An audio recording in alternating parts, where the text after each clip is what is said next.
प्यारे बच्चों, आज का हमारा विषय है डायरी लेखन।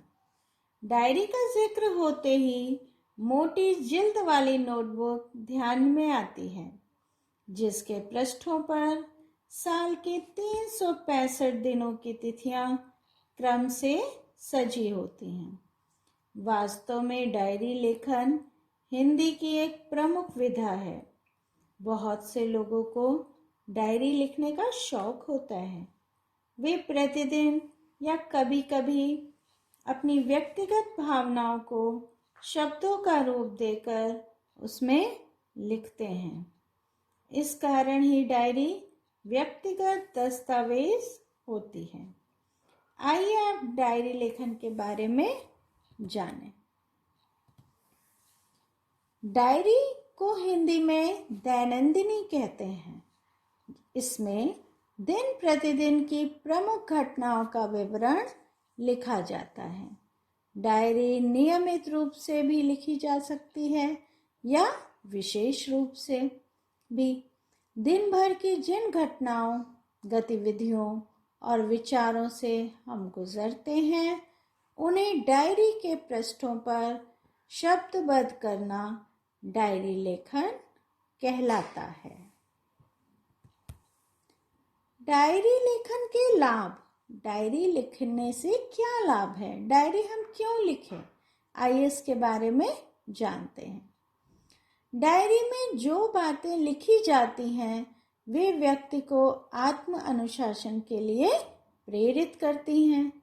इसमें जिन व्यक्तियों, स्थानों, अनुभवों तथा घटनाओं के बारे में लिखा होता है, वे आगामी समय में बहुत महत्व की होती हैं।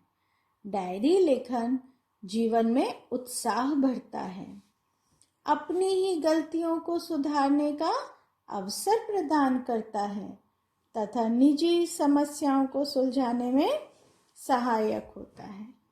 कुछ प्रसिद्ध लोगों की डायरी जगत में प्रसिद्ध हुई है। लोग इन्हें बड़े चाव से पढ़ते हैं। जैसा मैंने आपको बताया कि डायरी एक निजी दस्तावेज है।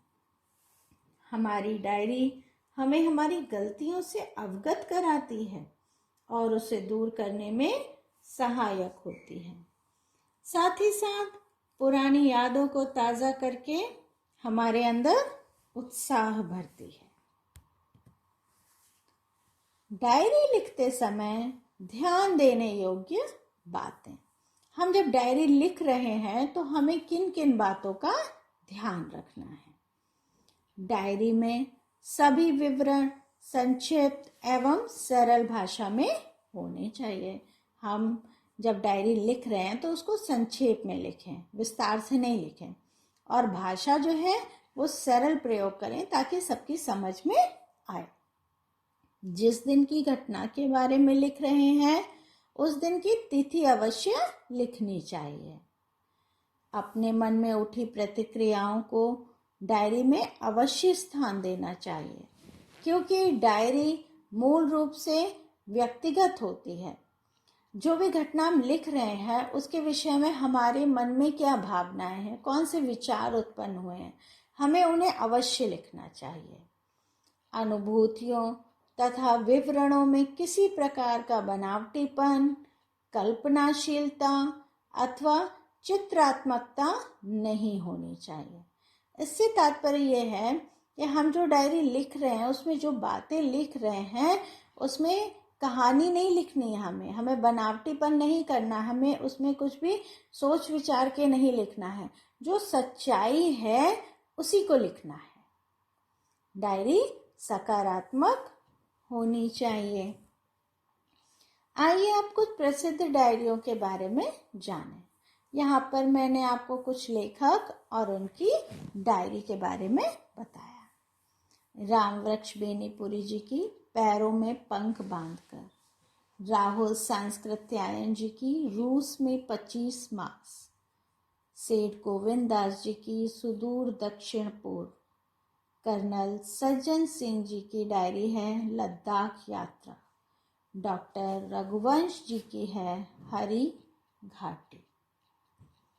ऐसी ही बहुत सी प्रसिद्ध डायरियां हैं जिन्हें हम सब चाव से पढ़ते हैं और उनसे शिक्षा प्राप्त करते हैं।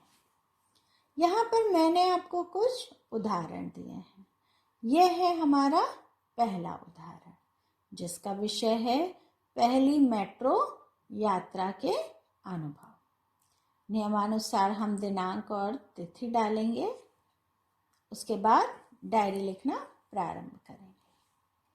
आज मुझे दिल्ली मेट्रो में सवारी करने का अवसर मिला।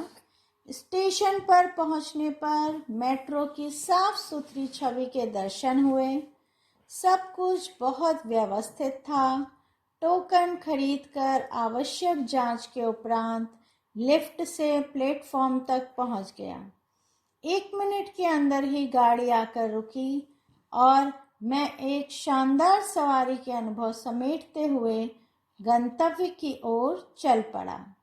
25 मिनट की यात्रा के उपरांत मैं कश्मीरी गेट स्टेशन पर पहुंच गया, जहां से मुझे अंतर्राज्यीय बस सेवा का लाभ उठाना था। मेरी यात्रा समाप्त हो चुकी है और मैं यात्री विश्राम की ओर बढ़ रहा हूँ।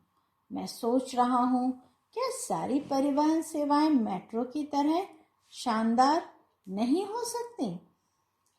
यह है पहली मेट्रो यात्रा के अनुभव।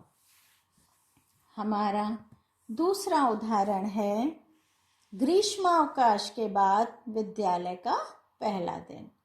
यहाँ पर भी हम दिनांक और तिथि लिखेंगे। आज 2 महीने के ग्रीष्मावकाश के बाद विद्यालय खोला। छुट्टियों में विद्यालय में रंग रोगन होने के कारण सब कुछ नया सा लग रहा था। प्रातः हल्की सी फुहार पड़ने के कारण घास का फर्श मखमली और पेड़ पौधे धुले से लग रहे थे। प्रार्थना सभा के बाद हम सब उत्साह से अपनी कक्षाओं में गए और दिन भर जमकर पढ़ाई करी। यह हमारा दूसरा उदाहरण था।